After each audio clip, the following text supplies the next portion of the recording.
Depuis des décennies, l'Algérie est réduite à une seule image, celle du pétrole et du gaz. Pourtant, cette perception est trompeuse. Sous le sol algérien se cache un potentiel économique bien plus vaste, plus stratégique et plus déterminant pour l'avenir du pays. Un potentiel qui, s'il était pleinement exploité, pourrait repositionner l'Algérie parmi les puissances majeures du XXIe siècle. Dans ce texte, nous allons révéler les richesses méconnues de l'Algérie, celles qui ne font presque jamais la une, celles qui pourraient transformer durablement l'économie nationale, l'équilibre géopolitique régional et le rôle du pays sur le continent africain. Pendant longtemps, l'Algérie a été enfermée dans une image réductrice. Aux yeux du monde, elle serait avant tout un pays de pétrole et de gaz, une économie dépendante des hydrocarbures, vulnérable aux prix mondiaux, condamnée à suivre les cycles énergétiques imposés de l'extérieur. Cette vision est incomplète et masque une réalité beaucoup plus profonde. Certes, l'Algérie est une grande puissance énergétique et ses exportations de gaz jouent un rôle central, notamment depuis la reconfiguration des marchés européens. Mais réduire l'Algérie à ses hydrocarbures revient à ignorer l'essentiel de son potentiel. Le pétrole et le gaz ne représentent qu'une part limitée de l'ensemble des richesses naturelles du pays.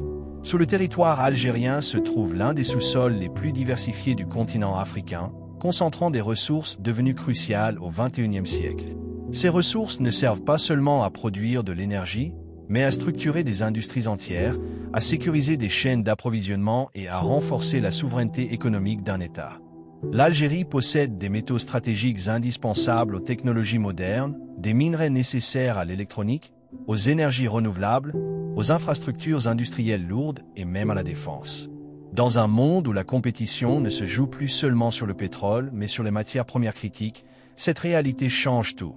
Pourtant, ces ressources restent largement méconnues du grand public, peu médiatisées, peu intégrées dans le récit dominant sur l'économie algérienne. Ce silence n'est pas anodin. Pendant des décennies, l'économie algérienne a été structurée autour d'un modèle simple: extraire, exporter, importer. Extraire les hydrocarbures, exporter l'énergie brute, importer les produits transformés. Ce modèle a permis de financer l'État, mais il a aussi freiné le développement d'une économie productive diversifiée. Résultat, des ressources gigantesques mais une exploitation fragmentée, parfois ralentie, parfois bloquée. Aujourd'hui, ce modèle montre ses limites. Les crises internationales, les tensions géopolitiques, la volatilité des marchés et la transition énergétique obligent l'Algérie à repenser sa stratégie. C'est là que ces richesses cachées prennent toute leur importance. L'Algérie ne manque pas de ressources, elle manque de valorisation. Valoriser ne signifie pas simplement extraire plus. Cela signifie transformer localement, créer de la valeur ajoutée, structurer des filières industrielles, sécuriser les chaînes logistiques et former une main-d'œuvre qualifiée. Autrement dit, passer d'une économie de rente à une économie de puissance. La vraie question n'est pas de savoir si le pays est riche, il l'est déjà. La vraie question est de savoir comment ces richesses peuvent être utilisées pour construire une économie plus stable, plus souveraine et plus résiliente. Pour comprendre cela, il faut examiner ce que le sous-sol algérien contient réellement et pourquoi ces ressources sont devenues centrales dans la guerre économique mondiale actuelle. Quand on parle de richesses algériennes, on pense rarement aux ressources qui façonnent le monde moderne. Pourtant, l'Algérie possède des réserves considérables de minerais stratégiques devenus essentiels au XXIe siècle. Des ressources qui ne servent pas à alimenter des voitures, mais des industries entières. Les terres rares en sont l'exemple le plus frappant.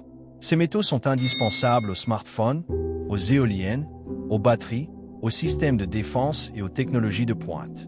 L'Algérie dispose de gisements importants, notamment dans le sud et le sud-est.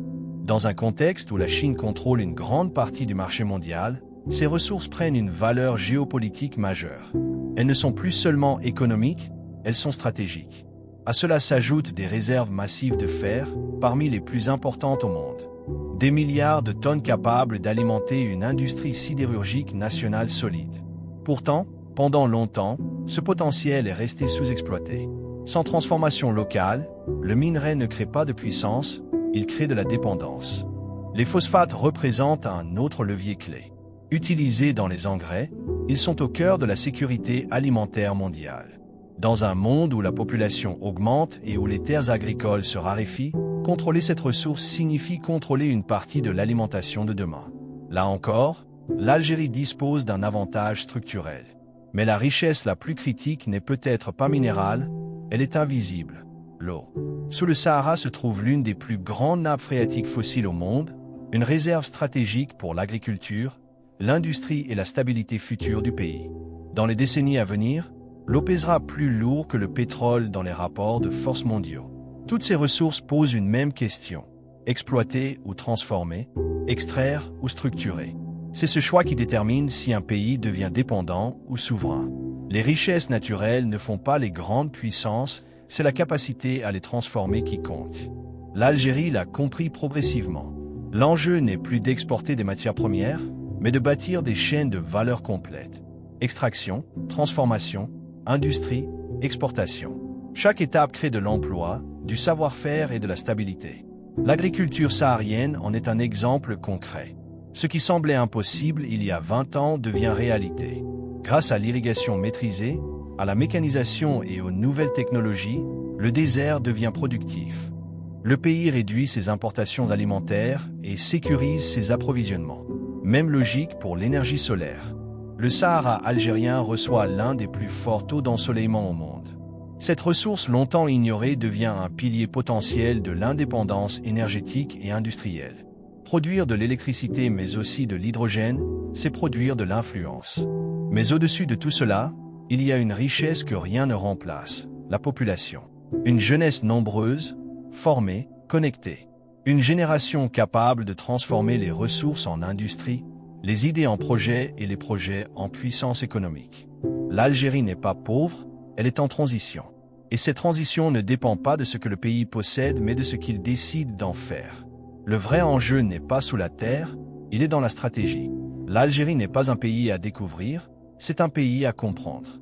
Sous son sol, il y a des minerais stratégiques. Sous son désert, de l'eau, du soleil, de l'espace. Dans ces terres, une capacité agricole qui ne demande qu'à être structurée.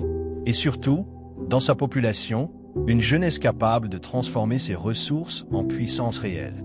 Le vrai paradoxe algérien n'est pas l'absence de richesse, c'est le décalage entre le potentiel et son exploitation. Pendant longtemps, le pays a subi des modèles imposés, des dépendances héritées, des choix dictés par l'urgence plutôt que par la stratégie. Aujourd'hui, ce cycle commence à se fissurer.